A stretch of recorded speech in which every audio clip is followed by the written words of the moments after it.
వాటికే సెక్రటరియట్ పక్కకు అది ఇది ఉన్నదా కాబట్టికని కాదు.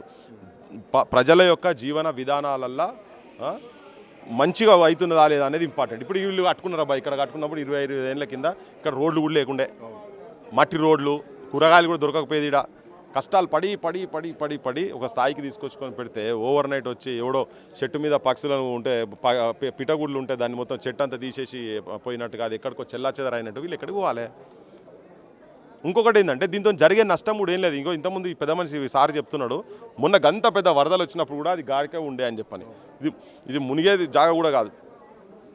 నువ్వు ఫస్ట్ నీ కానూన్ ప్రకారంగానే కట్టిన తర్వాత నువ్వు 50 మీటర్లు అంటున్నావు నది కనుక. నేనేమంటున్నా అంటే నదిని చంపినావు కదా, ఆడ దామగుండం దగ్గర నదిని చంపినావు, అనంతగిరి హిల్స్ కాడ నువ్వు నదిని చంపినావు. నువ్వు ఆడ చంపి నువ్వు ఈడ కృష్ణానదిని తీసుకొచ్చి ఇక్కడ కలిపి వీళ్ళందరూ నాగం చేస్తా అంటే నువ్వు ఫస్ట్ అక్కడి నుంచి ఇక్కడ దాకా ఎవరైతే కబ్జా చేసిండో అవి ఎవరెవరైతే భూములు ఉన్నాయో అవన్నీ తీ ఫస్ట్. అవి తీసినాక ఇడిదాకా రాను. అప్పుడు కూడా నువ్వు అంత పెద్ద ప్రవాహం కనుక ఇక్కడికి వచ్చేది ఉంటే అది వేరే విషయం. అనంతగిరికి హవా 1 లాఖ దవా అని ఉండే, ఇప్పుడు హవా లేదు, దవా లేదు, మొత్తం రోగాల పాలైపోయింది. ఇప్పటికి వచ్చి మొత్తం మూసి అంటే మంచినీళ్ళు అబ్బా, మంచినీళ్ళు మొత్తం. ఇప్పుడు ఇంకొకటి ఇండస్ట్రియల్ వేస్ట్లు మొత్తం వస్తున్నాయి కదా, వాటిని నువ్వు సాఫ్ చేయి. నువ్వు అధికారంలోకి వచ్చినాక ఏం చెప్పినావు, జనం అంతా నేను మూసి సుందరీకరణ అంటే ఇగో ఫామ్ హౌస్లో ఉండేటోడు ఇది పోయేటోడు అంతా జనం దాగాలనా అని అన్నావు.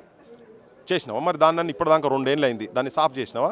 చేయలే. నీ పరిశ్రమలకెళ్ళి వచ్చే వేస్ట్ అన్న సాఫ్ చేసినావా? చేయలే. ఇప్పటికీ కంపు కొడుతుంది కదా.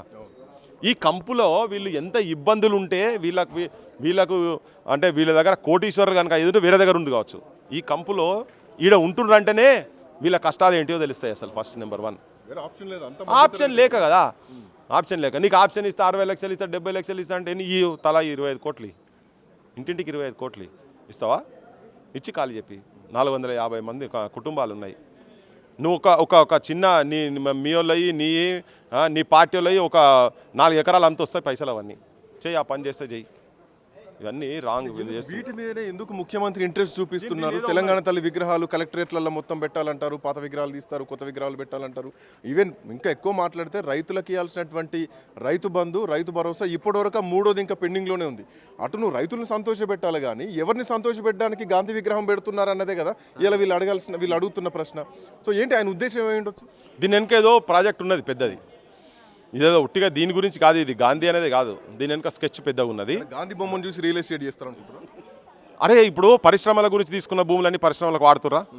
వాడినరా? అట్లా జరిగిందా? ఫ్యూచర్ సిటీ ఏంటిది? ఫార్మాస్యూటికల్ గురించి తీసుకున్న భూమి అది. ఇలా ఫ్యూచర్ సిటీ అని కన్వర్ట్ చేసినారు. రైతులు దేనికి ఇచ్చిర్రు? ఇక్కడ కంపెనీలు వస్తే 4 ఉద్యోగాలు వస్తాయి కావచ్చు. ఫార్మాస్యూటికల్సే దరిద్రం, కానీ తెలియక వస్తే మాత్రం నా భూమి పోయినా కానీ నాకు అందులో నౌకరు వస్తుంది ఇది అనుకొని ఇచ్చిర్రు.